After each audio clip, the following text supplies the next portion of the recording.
ప్రియ సహోదరి సహోదరులారా, మోసపోకుడి.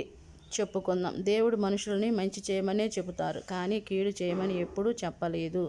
దేవుడు మనల్ని ప్రేమించారు అనుకోండి, మనకు సమస్తము చక్కగా చేస్తారు. మంచి ఈవులనిస్తారు, శ్రేష్టమైనవి ఇస్తారు, సంపూర్ణమైనవి ఇస్తారు. ఇవన్నీ ఎక్కడి నుంచి వస్తాయి? దేవుడి దగ్గర నుంచి.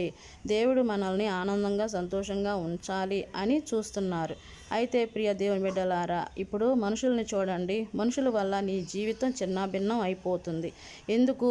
మనుషులు మోసం చేయటం వల్ల. ప్రియ దేవుని బిడ్డలారా, ఇక నుంచి నీవు మనుషుల దగ్గర మోసపోవద్దు. దేవునిలో ఎదుగు, దేవుడిని నమ్ముకో.